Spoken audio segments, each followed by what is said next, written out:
इस शहर के जिला अध्यक्ष किशोर शर्मा जी, डेप्यूटी मेयर हसमुख जी, हमारे स्टैंडिंग के पूर्व चेयरमैन ध्रुव किशोर जी, सभागृह के पूर्व नेता प्रशांत दलवी जी, भगवती शर्मा जी, हम सब एक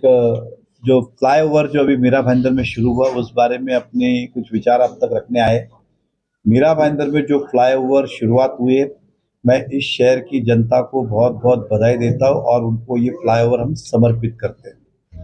इस मीरा भाईंदर के अंदर कई वर्षों से सपना था कि ट्रैफिक की हालत को देखते हुए फ्लाईओवर होना चाहिए।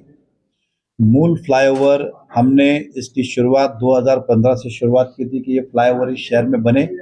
और फिर उस हिसाब से प्रस्ताव तैयार किया, डीपीआर तैयार किया, एमएमआरडीए के पास गए, एमएमआरडीए ने उसको मंजूरी दी। सारा पैसा हमने माननीय उस समय के उप मुख्यमंत्री देवेंद्र फडणवीस जी इनके पास रखा और तीनों फ्लाईओवर को उन्होंने सैंक्शन दिया और वो हिसाब से डीपीआर की शुरुआत हुई। मीनवाइल मीरा भाईंदर मेट्रो लाने का जो हमारा प्रयास शुरू था, मेट्रो भी मंजूर हो गई, इसलिए फिर फ्लाईओवर को रोका गया और फिर अधिकारियों के साथ में मदान साहब को यहाँ पे बुलाया गया, उनके इंजीनियर को बुलाया गया कि अब ये कैसे करें। तो फिर लास्ट में निर्णय हुआ कि नीचे फ्लाईओवर और ऊपर मेट्रो, इस प्रकार का हमने निर्णय लिया और वैसे ये फ्लाईओवर का काम 2019 में शुरुआत हुई फ्लाईओवर और मेट्रो का। 2022 में फ्लाईओवर को पूरा होना था, किसी कारण से मेरी सरकार नहीं रही, मैं भी नहीं रहा, कोविड आया, जो भी रहा होगा, अब वो डिले हुआ। और आज खुशी की ये बात है कि कम से कम उस फ्लाईओवर पे जाते तो ऐसा लगता है कि हम मुंबई से बड़े शहर में रहते हैं, वैसे एक फील आती है। दुख इस बात का है कि ये देवेंद्र फडणवीस जी मुख्यमंत्री रहते हुए इस काम को मंजूरी मिली थी, मैं विधायक था, नगर पालिका हमारी सत्ता थी, ये सब हुआ और इस उद्घाटन के अंदर भारतीय जनता पार्टी को भी बुलाया नहीं गया और प्रोटोकॉल के निमित्त महाराष्ट्र राज्य के देवेंद्र फडणवीस जी मुख्य उप मुख्यमंत्री है और भाजपा के नेता है, उनको बुलाना ये प्रोटोकॉल के हिसाब से अनिवार्य था, लेकिन उन्हें भी निमंत्रण नहीं भेजा गया, ना ही किसी ने उनको बुलाया। इसका मूल कारण क्या? एक साथ ही साथ हमारे जिला अध्यक्ष जो पार्टी यहाँ पे चलाते, जिला अध्यक्ष को भी किसी प्रकार की सूचना नहीं कि हम करने वाले, हम इस शहर का नेतृत्व करते हैं इसलिए हमें भी इसकी कोई सूचना नहीं। तो ये किसके बोलने पे टाला गया है? क्योंकि हर बार हमने युति धर्म का पालन किया है और पूरे दिल से ताकत के साथ जब जब युति धर्म का आदेश हुआ वो हमने किया है और आगे भी करेंगे। लेकिन ये क्या वजह थी